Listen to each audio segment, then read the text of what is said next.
Bonjour à tous et bienvenue dans cette nouvelle vidéo. On se retrouve comme d'habitude pour parler films, pour parler séries, pour parler sorties au cinéma comme sur les plateformes de streaming, mais ça vous le savez, évidemment que vous le savez. Et si on se retrouve aujourd'hui, c'est pour parler d'un film dont je n'ai pas entendu parler autour de moi, ni sur les réseaux. Un film qui est sorti il y a un petit moment maintenant, mais comme personne ne m'en a parlé, je n'étais pas au courant. Mais c'est en regardant, par totale curiosité, les palmarès du festival Gérard Meur. Apparemment on m'a dit qu'on fallait prononcer Gérard Meur, ou Mer. Dites-moi en commentaire si cette fois-ci c'est bon. Mais en tout cas, c'est en regardant les palmarès de ce festival pour voir s'il y avait d'autres films de genre que je n'avais pas encore vus, que je suis tombée sur le film En entendant la nuit dont on va parler aujourd'hui. Et je suis plutôt bien tombée puisqu'il est en salle en ce moment. J'ai donc pris ma place, je suis allée le découvrir et en sortant, je me suis dit qu'il fallait que vous et moi, on en parle. C'est donc le sujet de la vidéo d'aujourd'hui. Parce que bon, un vampire français, c'est quand même un sujet intéressant, faut le dire. Du coup, servez-vous un grand café comme moi, un verre d'eau, la boisson de votre choix, installez-vous confortablement. N'oubliez pas le petit like et surtout le commentaire pour me faire un petit coucou juste en dessous, ça va être pour le référencement. Et on se retrouve juste après le générique.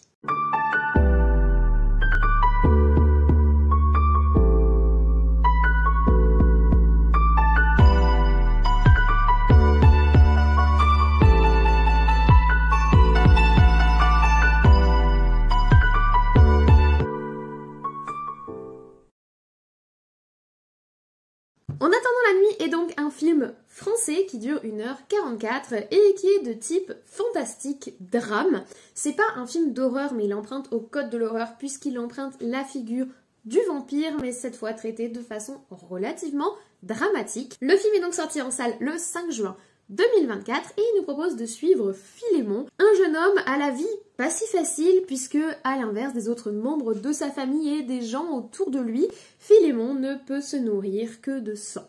Approvisionné en intraveineuse par sa mère, infirmière depuis des années, Philémon rêve d'avoir la même vie que les jeunes de son âge et ça va peut-être être enfin possible pour lui. Alors que lui et sa famille déménagent pour se rapprocher de la civilisation et qu'il rencontre une jeune fille qui ne le laisse pas indifférent. Mais avouons-le, il est toujours difficile de se fondre dans le décor d'une banlieue pavillonnaire tranquille quand on est pâle comme la mort et qu'on ne peut pas s'exposer au soleil, surtout en plein été alors que l'activité préférée des jeunes c'est de se baigner dans la rivière. C'est pourtant à cette situation que Philémon va devoir se frotter, non sans difficulté et avec un certain romantisme. Ce film est réalisé par Céline Rousset, c'est son premier long métrage et il a été recommencé donc au festival Gérard Meur, j'espère que je le prononce bien là encore une fois, puisqu'il y a reçu le prix spécial du jury en même temps que Amelia's Children que j'ai également découvert cette année et que j'ai pas particulièrement apprécié. Il y a de bonnes idées et on est un petit peu dans le même esprit mais en revisitant le mythe de la sorcière qui ne veut pas vieillir. Mais Amelia's Children n'avait pas été un coup de cœur et par ailleurs si on fait un petit peu le tour de ce qui a été récompensé à Gérard Meur, j'ai également vu Sleep qui a eu le grand prix et n'hésitez pas à me dire en commentaire si vous voulez qu'on en parle, ça fait un petit moment qu'il est sorti en salle chez nous. Mais ça serait plutôt sympa de revenir dessus. Ainsi que When Evil Lurks, qui a eu le prix de la critique et le prix du public, qui est un film gore à l'univers intrigant. Là encore, dites-moi si vous voulez qu'on en parle sur la chaîne. Mais revenons à nos moutons et parlons un petit peu d'En attendant la nuit, ce film qui est malencontreusement pour lui sorti en toute discrétion. Sur la forme, on est sur un film relativement classique qui n'a pas vraiment d'audace visuelle. On filme dans une banlieue pavillonnaire où l'obsession de la caméra est de jouer sur ce qu'on peut entreapercevoir entre les arbres des différents jardins. Vous savez, cette ambiance zone pavillonnaire où tout le monde surveille tout le monde et où tout le monde regarde un petit peu ce que font les voisins tout en essayant de garantir sa propre vie privée en plantant une haie autour de son jardin. On est clairement dans cette ambiance-là et la caméra joue pas mal là-dessus. Elle joue également évidemment sur l'ombre et la lumière et sur la peau hâlée des jeunes qui s'exposent au soleil et qui sont en plein bronzage estival et la peau beaucoup plus claire de notre jeune Philémon.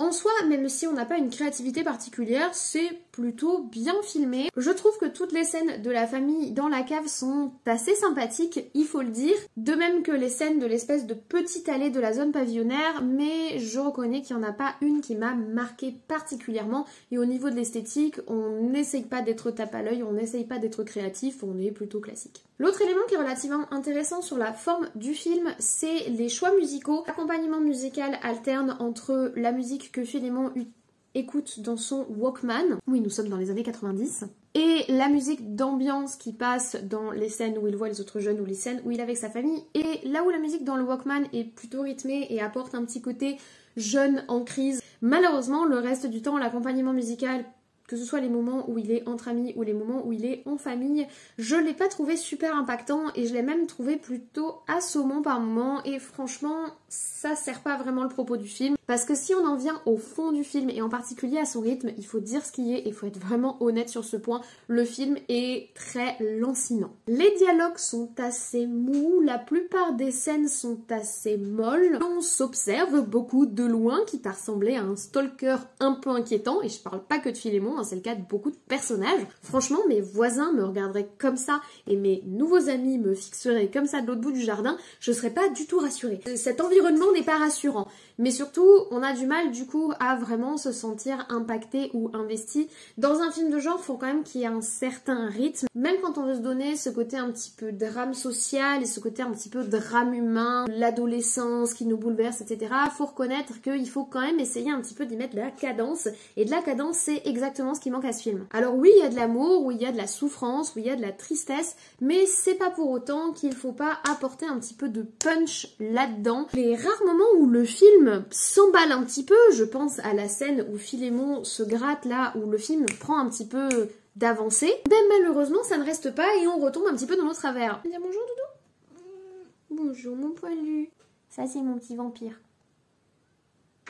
Après, là où je vois un avantage à ce rythme assez lent, c'est qu'on vit la fin comme une délivrance. Et je pense que c'est vraiment le propos que voulait porter le film quand j'y ai réfléchi. Présenter le vampirisme non pas comme une malédiction, mais comme une maladie lourde à porter, handicapante et qui nous sépare à la fois des autres, mais même de ceux qui nous sont les plus proches et de ceux qui tiennent le plus à nous et de ceux qui sacrifient le plus pour nous qu'est notre famille. Le cercle familial est plutôt bien retranscrit, je trouve, dans le film. J'ai beaucoup apprécié le jeu du père, par exemple, et de la mère également. Les parents jouent très très bien. Mais effectivement, quand on voit le film de ce point de vue-là, la fin est vécue comme une délivrance, à la fois parce que c'était lancinant et douloureux, à la fois parce qu'on était pas entraîné et à la fois parce que le côté lancinant et douloureux du rythme et pas entraînant du rythme, c'est aussi une sorte de métaphore de la vie de Philémon et je trouve ça intéressant. Mais là où l'idée est intéressante dans les faits et dans la réalisation et quand on est dans la salle, c'est pas vraiment emportant. Reste qu'il faut quand même revenir sur le scénario et c'est là que va être le point le plus séduisant du film pour moi. La façon dont ils abordent le vampirisme, comme je vous l'ai dit, comme une espèce de maladie qui t'ostracise du reste de la société, qui te sépare des autres, et où la façon dont Philémon souligne tous les codes de la société auxquels il n'a pas accès, le bronzage, le partage entre amis, le fait que tout se passe durant la période estivale, qui est la période où les jeunes s'épanouissent, quand je regarde des films, c'est le moment où ils sortent, où ils se rencontrent, où les amourettes secrets, etc. Et bien là, on a comme une sorte de contre-film de romance de jeunesse, où Philémon est spectateur de tout ce qu'il ne peut pas avoir à cause de sa pathologie. Il est spectateur de tous les sacrifices que font sa famille pour lui. Il est spectateur des souffrances qu'il cause chez les autres et il est aussi et malheureusement spectateur des souffrances que cela cause chez lui et du manque de contrôle sur son propre corps que cause sa maladie. Voir le vampirisme comme ça, j'ai trouvé ça franchement très intéressant et c'est le point positif que je garderai du film. J'ai pas été en extase pendant le film, j'ai pas été bluffée comme quand j'ai vu l'excellent film québécois Vampire Anonyme cherche suicidaire consentant. Là j'ai vraiment eu un coup de cœur et j'ai vraiment trouvé le film extrêmement doux et le traitement de la figure vampirique là encore original et très intéressante. Ce film là n'a pas la même originalité, il n'a pas autant d'identité, mais il vaut quand même le détour et ça reste un très sympathique film de genre traité de façon dramatique qui a l'avantage cette fois-ci d'être cocorico bien français. Du coup, si je vous fais mon bilan, eh bien j'ai quand même passé un moment sympathique bien que pas surprenant. J'ai trouvé que le traitement valait le détour et surtout je trouve que c'est quand même un film qui mérite qu'on parle de lui et qu'on le mette en avant, ne serait-ce que pour son traitement différent de la thématique du vampire et pour encourager le film de genre français. Parce qu'il faut le dire, on a envie d'en voir plus, on veut toujours en voir plus. Ces derniers temps, en plus, on a pas mal de choses à se mettre sous la dent. On a eu le film Vermine qui a rencontré un certain succès. On a également le film Gueule Noire que j'ai beaucoup apprécié. On veut plus de films comme ça, de films de genre entre le fantastique, entre l'horrifique. Franchement, on va en voir plus. Donc j'avais quand même envie de noter la sortie de cette petite production.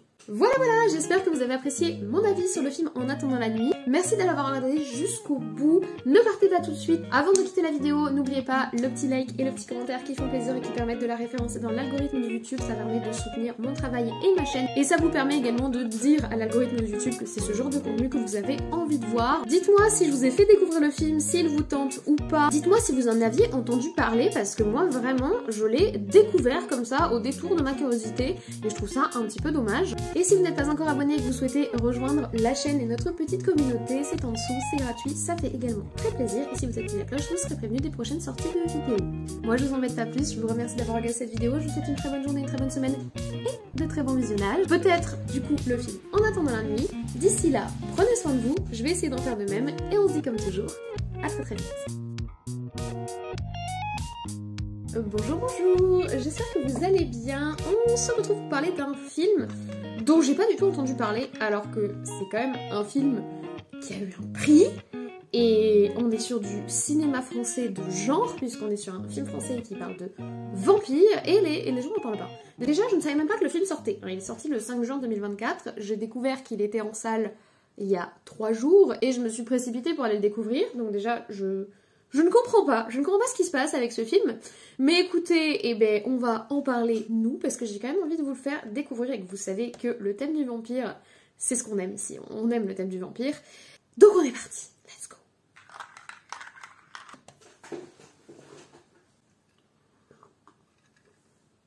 Approvisionné en intravéseux.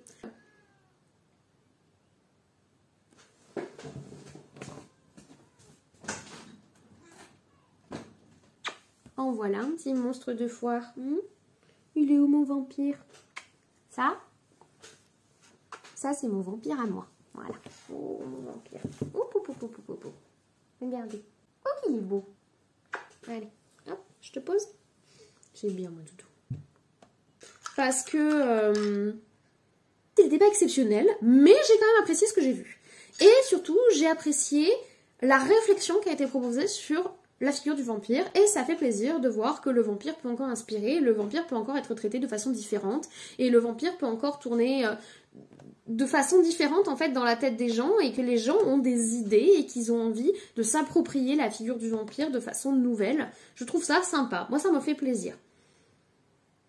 Après je vous cache pas que ce qu'ils ont mis sur l'affiche là entre Morse et le règne animal, un peu tiré par les cheveux quand même, parce qu'on n'est ni à la hauteur de Morse, ni à la hauteur du règne animal. Je pense qu'ils ont choisi Morse pour parler un petit peu d'un film de genre qui parle de vampires et qui est un peu connu, et le règne animal parce que c'est un film qui a eu un certain succès en France l'année dernière, alors que c'est un film de genre également. Oh, je l'ai pas cité dans mes films sympas qu'on a eu récemment. Mince, j'ai oublié. Mais en tout cas, pas convaincue par ça. Mais, j'ai apprécié d'aller voir le film en salle, donc je suis contente de vous en avoir parlé. Voilà, je cesse d'épiloguer, je vais finir mon café. Je vous remercie d'avoir regardé cette vidéo. Sachez qu'il est très tard, mon film. Là, il est 21h22. Il me reste ma valise à faire, et demain, je prends le train à 6h10 du matin, donc il faut que je parte à 5h30 de chez moi, mais c'est pour la bonne cause. Je vais à Biarritz pour le festival. Je vous l'ai dit 15 fois, c'est pas grave, je suis tellement contente que je vais vous en parler en boucle, je m'en fiche. Mais en tout cas, je suis en train de filmer alors que je devrais être en train de faire ma valise. En fait, je devrais carrément être en train de dormir à cette heure-ci. Donc on va s'arrêter là, hein? Merci d'avoir regardé cette voix générique et ciao!